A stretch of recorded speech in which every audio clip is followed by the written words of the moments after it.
Mahkamah Konstitusi kembali menggelar sidang gugatan soal syarat batas usia calon presiden dan wakil presiden. Sidang syarat usia capres-cawapres di bawah 40 tahun itu diajukan oleh mahasiswa Fakultas Hukum Universitas Nahdlatul Ulama Indonesia, Brahma Aryana. Gugatan itu bermuatan agar hanya pejabat gubernur di bawah usia 40 tahun saja yang dapat maju capres-cawapres. Artinya kepala daerah selain level gubernur yang belum berusia 40 tahun tidak dapat maju dalam ajang Pilpres. Hal ini mendapat tanggapan dari Ketua Majelis Kehormatan MK Jimli Asyidiki yang menilai jika gugatan mahasiswa Universitas Nahdlatul Ulama dikabulkan oleh MK, maka akan berlaku untuk pemilu tahun 2029 karena tahapan pemilu 2024 sudah bergulir.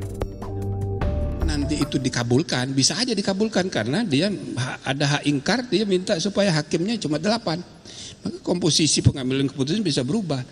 Tetapi ya kan, aturan main mengenai pemilu ini, pemilunya sudah jalan sekarang ini, pilpresnya sudah berlangsung. Makanya putusan aturan main itu ya kalau prosesnya sudah jalan, pertandingan sudah dimulai, ya harus diberlakukan untuk pertandingan berikutnya. Jadi kalau nanti ada perubahan lagi undang-undang sebagaimana diajukan oleh mahasiswa itu berlakunya nanti 2029. Sebelumnya, polemik putusan batas usia capres berbuntut pada pencopotan Anwar Usman sebagai ketua MK. Namun, Anwar Usman merasa sudah difitnah dan disudutkan oleh berbagai pihak. Ia menyatakan harkat dan martabatnya sebagai hakim tercoreng.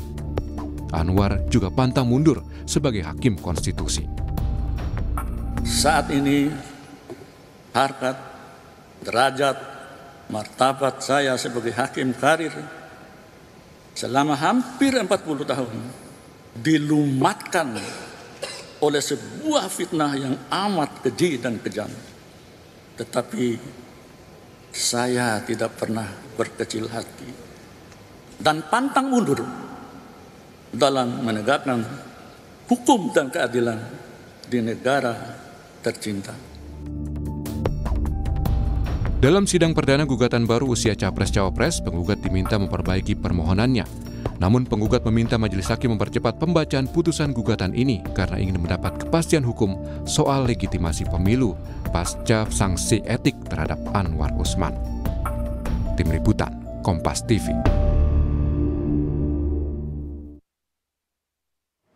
Lebih jelas, apa sebenarnya harapan penggugat yang meminta Mahkamah Konstitusi menyidangkan lagi soal batas usia capres-cawapres? Lalu apa dampak dari politik putusan MK sebelumnya dikaitkan dengan pencopotan Anwar Usman sebagai Ketua MK? Saat ini kita sudah bersama dengan kuasa hukum penggugat batas usia capres-cawapres, sudah ada Victor Santoso Tandiasa. Selamat pagi. Selamat pagi. Mas Victor. Selamat pagi. Oke, selain di studio juga ada narasumber kita melalui sambungan Zoom. Ada ahli hukum tata negara Universitas Andalas, sudah ada Mas Ferry Amsari dan juga pengamat politik Indonesia Political Review, Kang Ujang Komarudin. Selamat pagi, Mas Ferry, Kang Ujang. Selamat pagi Mbak Disti, Bang Victor, Bang Ferry. Bang Ujang, Bang Victor. Oke, untuk pertanyaan pertama saya langsung ke Mas Victor dulu. Mas Victor, jadi sebenarnya gugatannya itu betulkah bisa menjadi capres ataupun cawapres di bawah 40 tahun dengan syarat levelnya gubernur? Seperti apa penjelasannya? Ya jadi gini, sebenarnya kan kita semua menginginkan adanya pemilu yang terlegitimasi dengan kuat, Mbak. Nah sementara kalau kita melihat putusan 90 itu jelas bisa kita katakan cacat secara prosedur. Artinya saat untuk melakukan memutus putusan itu, baik dari pemeriksaannya pun itu sudah cacat gitu, dan itu terbukti dengan putusan MK kemarin nomor 2 tahun 2023. Nah sehingga kami sebenarnya ingin membantu Mahkamah Konstitusi dan juga membuat pemilu ini menjadi terlegitimasi dengan apa? Dengan memberikan satu ruang untuk mengkoreksi putusan itu. Artinya putusan 90 ini kan diputus berdasarkan adanya intervensi kekuasaan, dan itu memang diakui oleh putusan MK bahwa ada ketua MK pada saat itu membuka ruang terjadi intervensi dari luar.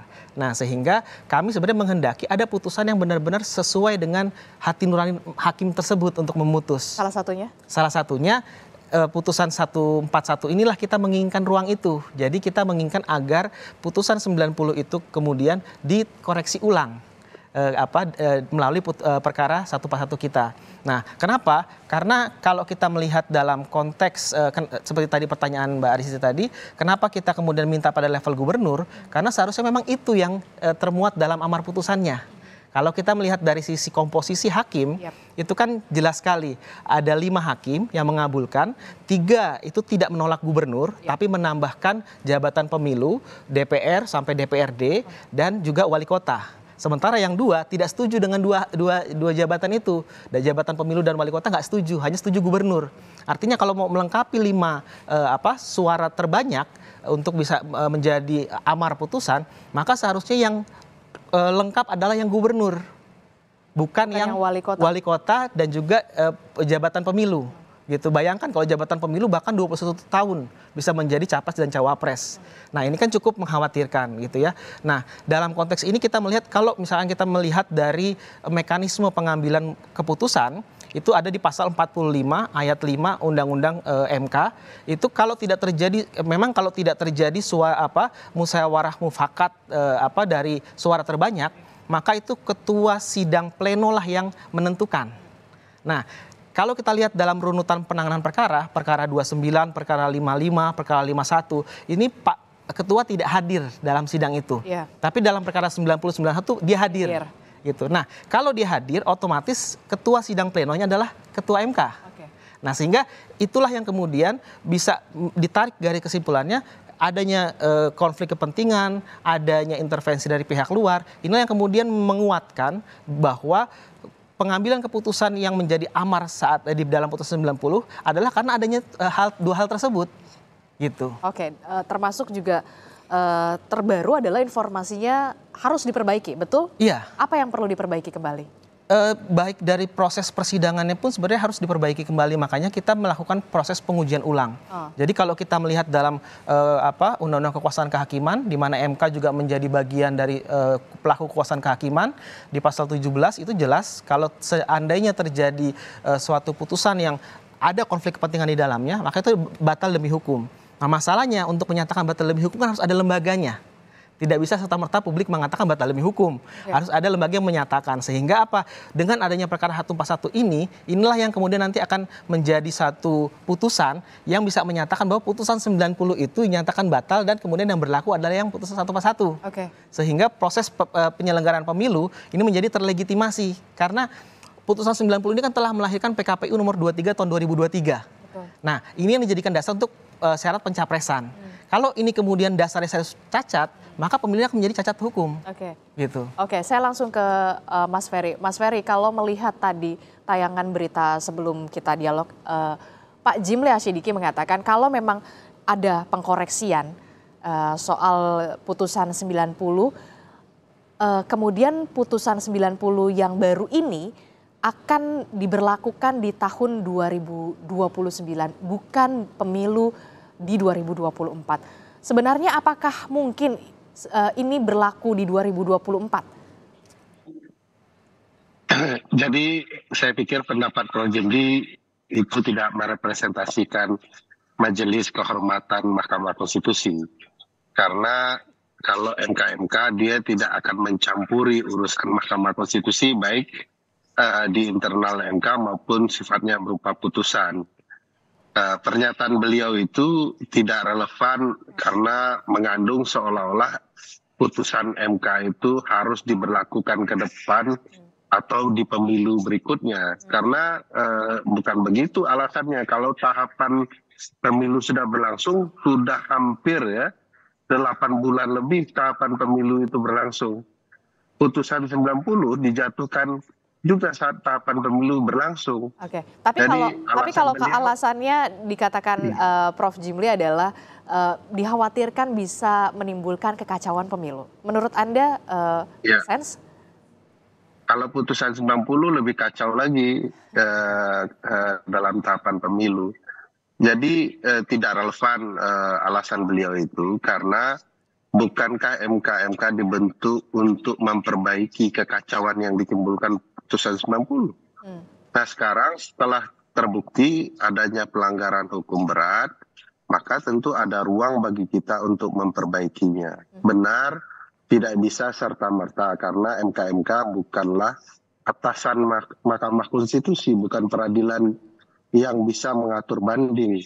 Jadi mereka tidak boleh memutus objek perkara yang ditangani MK. Lumrahnya di MK ada tradisi bahwa putusan MK yang lalu bisa diperbaiki melalui putusan MK yang baru.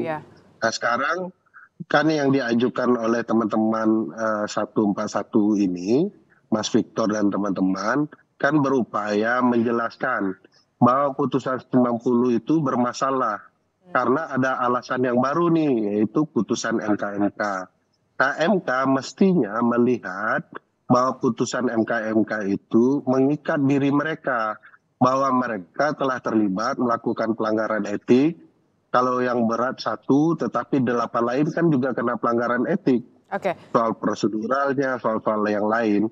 Tapi menurut tapi yang kemudian menjadi pertanyaan selanjutnya adalah kemudian bisakah gugatan baru ini sebenarnya diputus dengan cepat? Oh iya bisa, karena kan praktiknya bisa gitu ya. Saya mau contohkan misalnya ada kasus IKTP, diputus sehari, perkaranya cuma 3 hari. Ada perkara PHPU Pileg ya, kalau IKTP itu pengujian undang-undang. Ada PHPU Pileg, baru 1 kali pendahuluan, besoknya sudah sidang putusan. Jadi kalau bicara cepat ya bisa, apalagi objeknya sudah pernah diperiksa. Saya merasa tidak perlu lagi didengarkan DPR dan pemerintah, toh alasannya akan sama, tidak akan mungkin beda. Tidak perlu lagi ahli, toh sudah ada penjelasan ahli di perkara 90 yang objeknya juga sama. Tinggal MK memutuskan dengan berniat baik ya, merefleksikan diri bahwa apa yang mereka lakukan dalam putusan 90 banyak kealpaan yang terbuka dan bisa dilihat oleh publik. MK tidak perlu juga menjustifikasi bahwa mereka tidak bisa didikte, tidak ada yang bisa mendikte MK. Ini panggilan hati nurani, benar nggak kemudian mereka mematuhi apa yang disebut di dalam putusan MK dan orang bisa melihat kealpaan di putusan 90. Ya tinggal diputuskan, jadi praktiknya sudah banyak. Oke, kalau Anda mengatakan sebenarnya bisa cepat karena ada beberapa contoh yang tadi Anda soal KTP dan juga lain sebagainya. Kemudian ini juga sudah terlanjur mendapatkan atensi publik yang begitu besar, bahkan satu negara begitu ya. Anda melihatnya mengapa alasan yang seharusnya bisa cepat tapi kemudian seolah-olah begitu tidak bisa begitu? Jawabannya sederhana itu Mbak Adisti, apa yang disinggung oleh Mas Victor. Sebagaimana dinukilkan dalam putusan MK dan proses persidangan MK. Ada kekuatan di luar yang mengintervensi Mahkamah Konstitusi. Kekuatan itu bisa sangat luar biasa berupa orang yang sangat menginginkan Gibran menjadi calon wakil presiden dengan melalui peradilan Mahkamah Konstitusi. Tidak ada konsep lain yang memungkinkan secara rasional dia maju dan tidak ada orang yang secara rasional sangat menginginkan kecuali ayahnya sendiri. Jadi bagi saya intervensi itu pasti kekuatan besar di balik ini yang kemudian memaksa MK meskipun sudah ada putusan MK, apa yang salah yang lalu tetap mau dipraktekkan. Ini semakin sesat peradilan kita karena dimanfaatkan politik dan politik kita kian tidak sehat karena menjalankan kepentingan keluarga. Kalau tadi Anda bilang ada kekuatan besar yang kemudian mencoba mengintervensi. Kemudian kemarin baru saja kita dengar Presiden Joko Widodo menyebut bahwa pemerintah dan siapapun itu tidak bisa mengintervensi soal penyelenggaraan pemilu. Ya, itu kan kebohongan-kebohongan baru yang coba mau dilogikakan. Presiden itu sudah puluhan kali berbohong di depan publik. Misalnya dia tidak menginginkan anaknya terjun dalam ruang politik, keluarga besarnya. Ini ada anaknya yang turun nih dalam ruang politik. Kenapa dia tidak mengintervensi untuk kemudian meyakinkan publik bahwa dia tidak berbohong? Bagi saya ini kebohongan-kebohongan yang sedang mau dilanjutkan Presiden saja dengan bahasa-bahasa yang seolah-olah beliau memang tidak menghendaki. Semua orang tahu Presiden sangat powerful mengintervensi punya ruang untuk mengintervensi, bisa kemudian demi kepentingan konstitusi, kepentingan negara, bahkan kepentingan pribadi. Oke, baik. Kang Ujang kalau mendengar pernyataan dari Mas Ferry ini, apa yang bisa Anda baca dari kacamata Anda soal politik di Indonesia? Apalagi kemudian ini bisa dikatakan mendapatkan atensi publik yang begitu besar. Apakah ada peluang kemudian justru pasangan Prabowo dan juga Gibran ini bisa tergerus elektabilitasnya karena permasalahan ini? Ya, pertama saya salah satu akademisi yang mengkritisi ya keputusan MK tersebut begitu. Ya memang pahit, makanya banyak pihak yang tidak setuju dengan keputusan tersebut.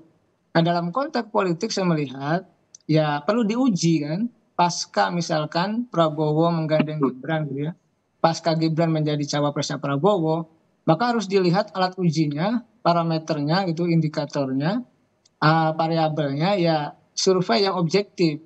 Apakah memang pasca keputusan MK tersebut survei Prabowo dengan Gibran itu naik atau turun? Ini menjadi penting. Oleh karena itu saya tidak mau berasumsi, perlu survei yang memang dilakukan secara objektif, yang pertama. Yang kedua, saya ingin menempatkan ya persoalan ini pada tempatnya ya, yang proporsional. Kalau saya melihat begini, karena ini benang kusut ya, benang kusut yang luar biasa dalam konteks ketatanegaraan kita, maka kemarin keputusan MK paling tidak, walaupun katakanlah ya tidak memutuskan pokok perkaranya, artinya tidak membatalkan substansi. Tetapi kalau kita lihat keputusan tersebut menjadi jalan ya perbaikan untuk menjaga marwah MK. Yang harus saya katakan ke depan elit politik termasuk hakim-hakim itu mesti berjiwa negarawan. Itu tantangannya sebenarnya. Kenapa anak-anak milenial hari ini gitu, anak-anak muda di Indonesia misalkan tidak melihat sosok keteladanan dari elit politik kita gitu. Lalu dari hakim-hakim kita, ya dari petinggi-petinggi republik ini gitu. Ini penting. Ini kenapa? Karena anak muda yang menjadi pemilih mayoritas di 2024 butuh keteladanan itu, butuh figur-figur yang memang bisa dijadikan contoh.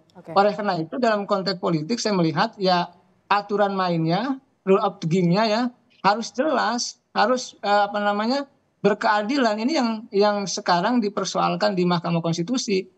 Nah, saya mendukung kalau misalkan ya hakim-hakim MK itu mengevaluasi diri agar apa?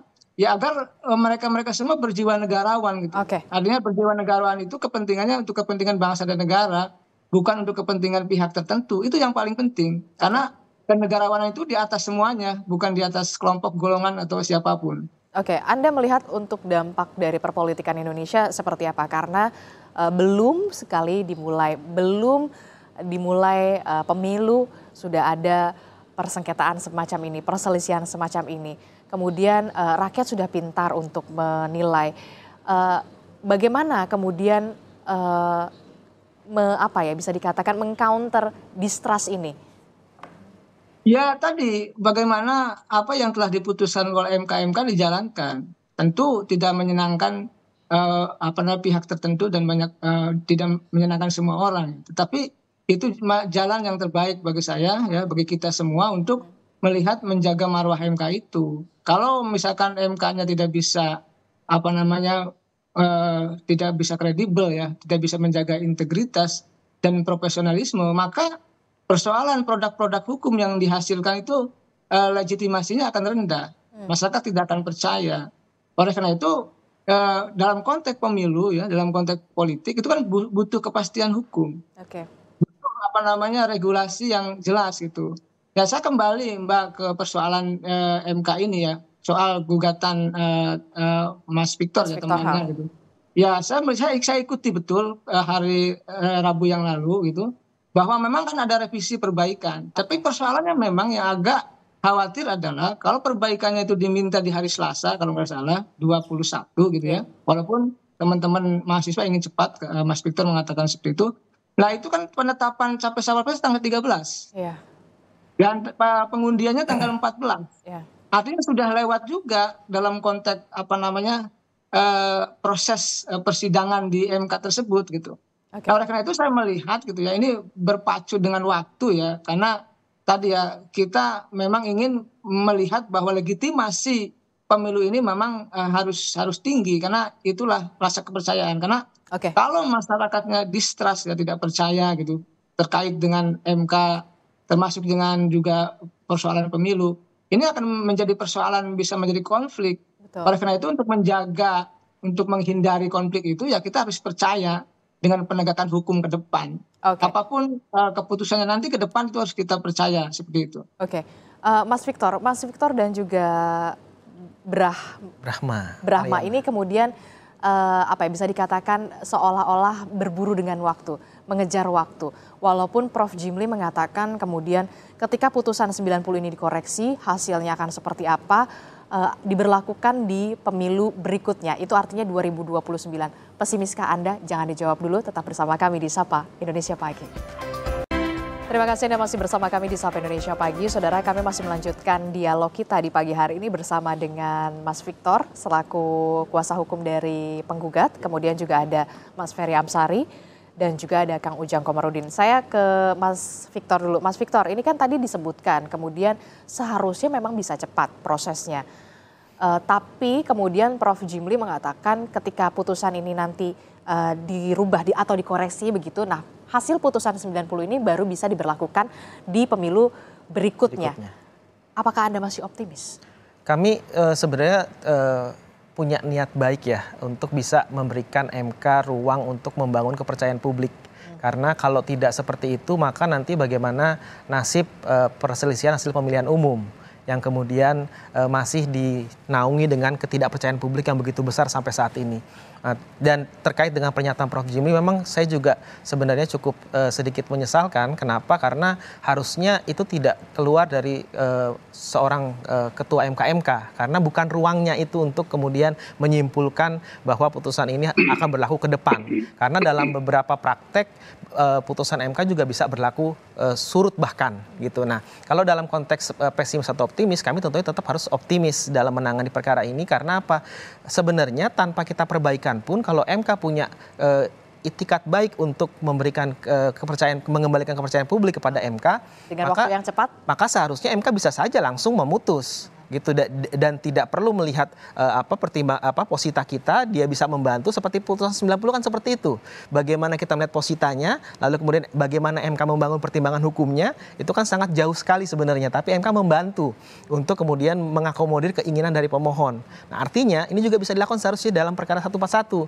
Tapi karena memang kami melihat itu belum ada di Mahkamah Konstitusi, terutama pada hakim panel kemarin, maka kami meminta untuk perbaikan.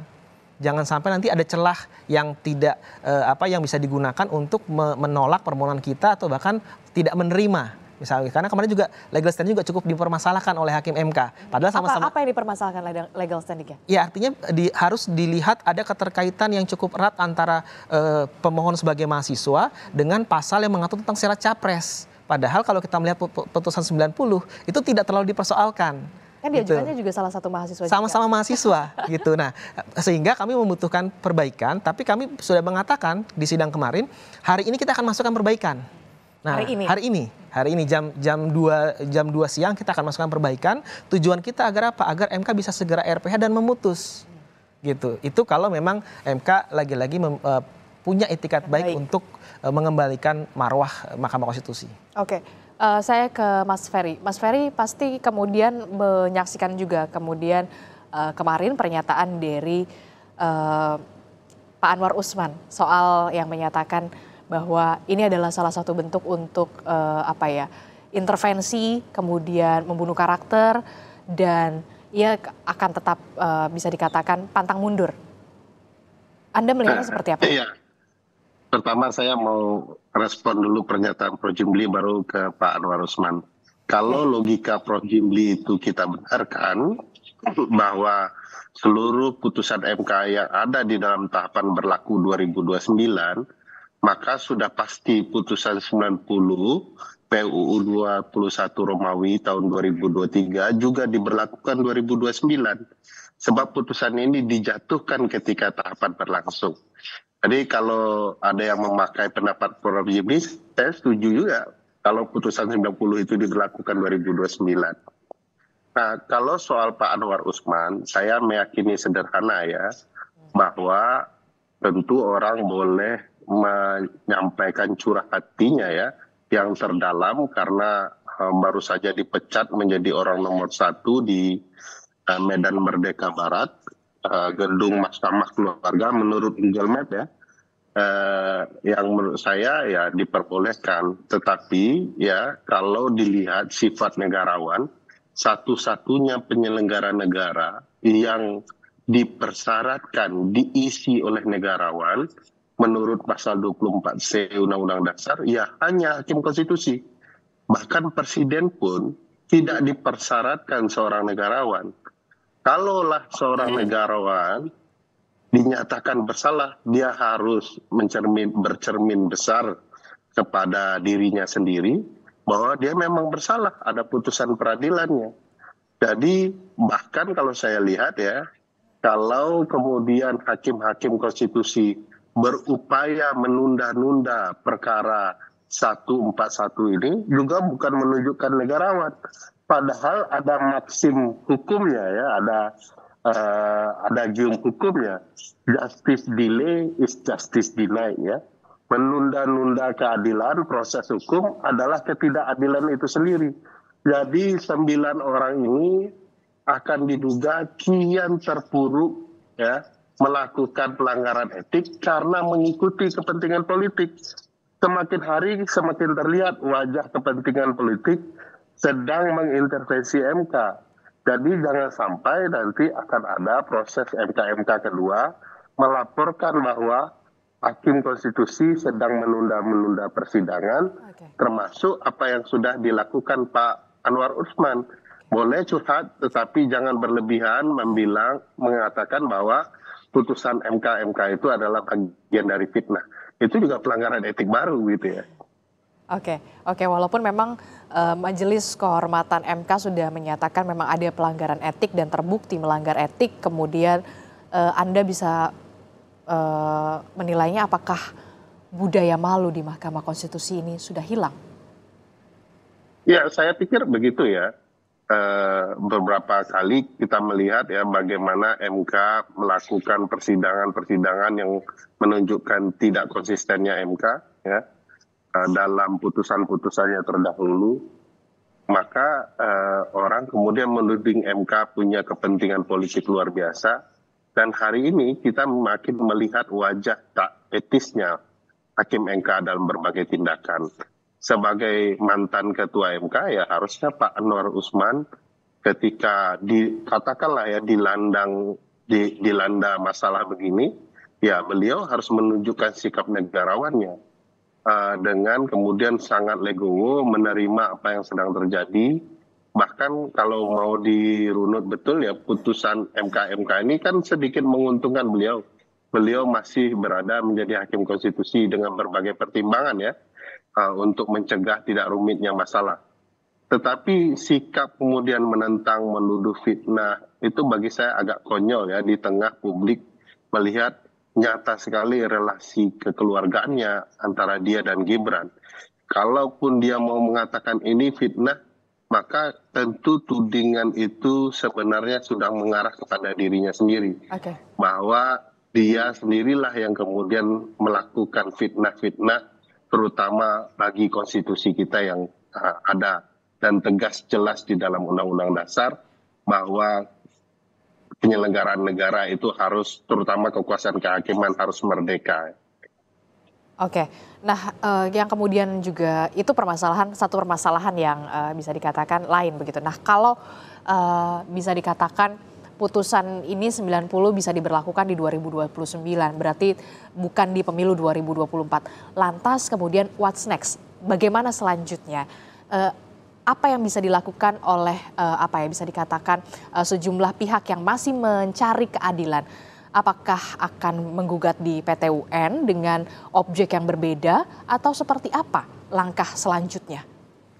Iya, banyak ruang ya untuk memperjuangkan keadilan. Tetapi bagi saya KPU kalau kemudian mematuhi putusan MK dan melihat putusan MK mestinya punya kebijaksanaan tersendiri. Tapi mungkinkah itu dilakukan? Ya, beberapa waktu yang lalu ada perdebatan juga soal putusan MK terkait perkara kasus seorang koruptor ya, atau tidak pidana yang dilarang untuk mencalonkan sampai 1 periode pemilu berikutnya. Akhirnya setelah didesak publik untuk patuh, KPU menjalankan.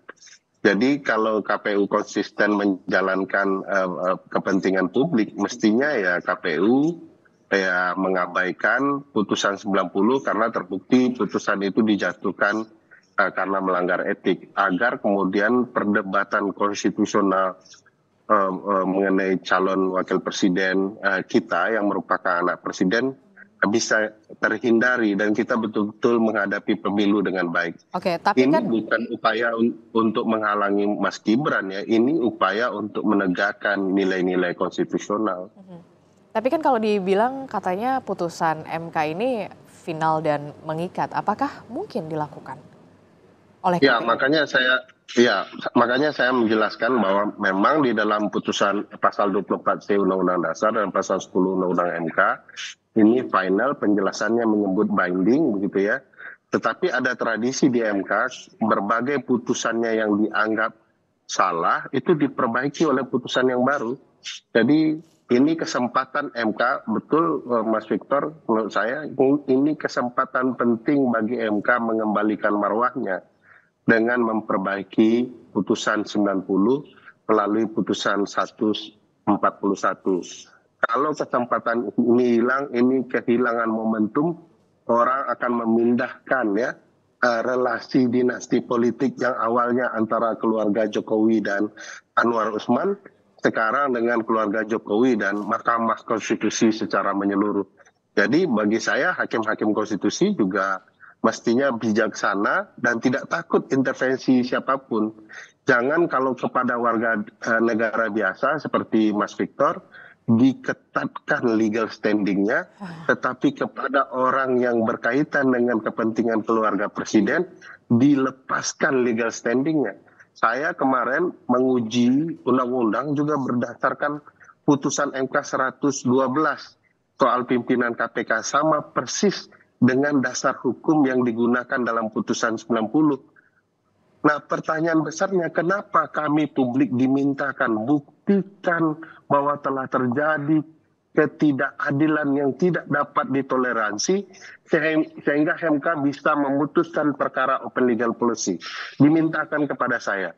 Padahal apa itu ketidakadilan yang tidak dapat ditoleransi dalam perkara pemilu? Hampir bisa dikatakan tidak ada. Kalau ketidakadilan tentu mungkin ada, tapi yang tidak dapat ditoleransi. Padahal batasan-batasan hak itu ditentukan Undang-Undang Dasar. Begitu untuk anak Jokowi tidak dimintakan pemohon untuk membuktikan apakah dengan adanya syarat pencalonan jadi calon presiden dan calon wakil presiden telah timbul ketidakadilan yang tidak dapat ditoleransi. Jadi MK sudah bertindak tidak adil dalam berbagai putusan terhadap masyarakat luas. Nah, sekarang mereka ulangi lagi dengan Victor dan teman-teman gitu ya. Jadi Anda menilai ada pilih kasih di situ? Oh iya, ini sudah dari awal pilih kasih. Kalau kemarin mereka menerapkan satu legal standing yang ketat, harus membuktikan telah terjadi ketidakadilan yang tidak dapat ditoleransi, nggak akan naik perkara ini. Saya yakin mereka tidak akan memutuskan ini karena ada berbagai konflik kepentingan. Dan paling diingat, tahapan sudah berlangsung. Kok tiba-tiba ketentuan aturan main diubah? Jadi ini jelas-jelas ketidakadilan itu sendiri berdasarkan putusan MK. Oke. Terakhir ke Kang Ujang. Kang Ujang, apa yang bisa terjadi dalam perpolitikan di Indonesia kalau misalkan sebelum pemilu saja sudah begini? Bagaimana kemudian nanti hasil pemilunya, hasil pilpresnya? Anda membaca kemudian ada distrust dari sejumlah pihak dan juga rakyat menurut Anda? Iya, ini yang kita khawatirkan ya. Publik atau rakyat Indonesia tidak percaya lagi kepada katakanlah produk-produk hukum ya yang diputuskan oleh Mahkamah Konstitusi. Karena kita tahu bahwa MK itu bukan hanya menangani perkara soal perkara 90 saja, tetapi kan nanti ada sengketa pemilu yang akan diputus juga di 2024 nanti. Nah, kalau nanti sengketa pemilu misalkan terkait dengan capres cawapres, terkait dengan pemilu legislatif, pemilihan kepala daerah, lalu tidak bisa dipertanggungjawabkan ya legitimasinya, maka ya sulit bagi publik untuk bisa mempercayai itu. Oleh karena itu, mari kita bersama-sama ya bahwa tadi hakim-hakim MK, kalau saya sih mengatakannya berjiwa negarawan, bahwa kepentingannya bangsa dan negara ini harus diutamakan, menjadi prioritas. Karena kalau ingin menjaga marwah, harkat dan martabat MK ya, suka tidak suka, senang tidak senang, harus menjaga integritas itu, menjaga kepercayaan publik itu. Karena pemilu itu soal legitimasi. Jika legitimasinya tinggi, ya artinya publik sangat trust, sangat percaya dengan hasil pemilu itu. Tetapi kalau legitimasinya rendah, artinya tadi sebaliknya, publik tidak percaya dengan hasil-hasil yang terjadi. Tetapi apapun itu, saya sih melihat ya ini tentu kita dalam bernegara perlu refleksi ya, perlu evaluasi bahwa kita anak-anak bangsa yang peduli terhadap bangsa ini. Kalau ada kekurangan ya kita perbaiki, kalau ada yang bolong ya kita tambal, kalau ada yang kurang kita tambah. Oleh karena itu bolong-bolong bisa kurang-kurang ya yang ada di Mahkamah Konstitusi, baik terkait dengan pelanggaran etik yang sudah diputuskan oleh MK, maupun katakanlah gugatan-gugatan yang baru ya 141 atau nanti gugatan-gugatan yang lain, maka mesti menjadi cermin untuk keadilan. Karena bagaimanapun bermasyarakat, bernegara, termasuk melakukan proses pemilu itu butuh kepastian hukum. Nah dalam konteks itu maka kepastian hukum itu ya harus dibangun konstruksinya oleh para hakim-hakim yang memang menjadi kewenangan dan punya tanggung jawab di situ. Okay. Ya mari kita sama-sama ya menjaga bangsa ini. Saya sepakat dengan publik, dengan masyarakat yang mengawasi, mengontrol jalannya pemerintahan, termasuk mengawasi Mahkamah Konstitusi. Karena cenderung ya kekuasaan dimanapun ya, baik di eksekutif, legislatif maupun yudikatif, kalau tidak dikontrol, tidak diawasi ya tentu banyak yang menyalahgunakan. Ya sekarang saja kita sudah awasi, sudah kontrol dengan ketat. Kita tahu bagaimana misalkan MK juga kecolongan memutuskan yang katakanlah dianggap tidak berkeadilan begitu. Oke. Ya, optimis itu, harapan itu selalu digantungkan setinggi-tingginya, walaupun memang kita bisa melihat rakyat ini sudah pintar, mana yang tahu, mana yang baik dan juga mana yang buruk. Itulah yang kemudian harus di-underline. Terakhir, Mas Victor, hari ini di pukul berapa akan rencananya ke Mahkamah Konstitusi untuk menyerahkan hasil perbaikan? Ya, loket penerimaan itu kan tutup jam 3. Jadi kami jam 2 sudah akan mendaftarkan perbaikan permohonan gitu. Oke, harapannya? Ya harapan kami sebenarnya ketika kami sudah masukkan permohonan dan MK bisa segera meng-RPH-kan dan bisa langsung juga memutus agar bisa kembali memberikan kepercayaan kepada publik, dan yang terpenting dasar hukum pemilu kita itu menjadi terlegitimasi dengan adanya putusan yang memang dihasilkan tidak dengan adanya intervensi kekuasaan di dalamnya gitu. Karena kami berharap jangan sampai nanti di pemilu perselisihan hasil pemilihan umum di 2024, karena semua penyelenggaraan pemilu baik pileg maupun pilpres pasti akan berakhir di MK. Nah, jangan sampai ketika itu masuk pada momen itu, lalu kemudian masyarakat bahkan para pencari keadilan tidak percaya terhadap MK karena adanya putusan 90 ini. Nah, termasuk juga dampak-dampak gugatan-gugatan terhadap penyelenggaraan pemilu, baik itu ke Petun. Hari ini sudah ada 2 gugatan yang masuk ke pengadilan negeri, gugatan PMH, baik itu kepada penyelenggara pemilu KPU, juga kepada 9 hakim MK. Gitu. Nah ini kita harapkan jangan sampai ini kemudian terus berlanjut. Oke. Oke, yang jelas kalau bisa dikatakan kalau ingin hasilnya baik maka mulailah dengan proses yang baik. Baik, terima kasih salah satu kuasa hukum penggugat dari batas usia Capres Cawapres, Mas Victor Santoso Tandiasa telah bergabung bersama kami, dan juga ahli hukum tata negara Universitas Andalas, Mas Ferry Amsari. Terima kasih, dan juga ada pengamat politik Indonesia Political Review, Kang Ujang Komarudin. Selamat pagi, sehat-sehat selalu.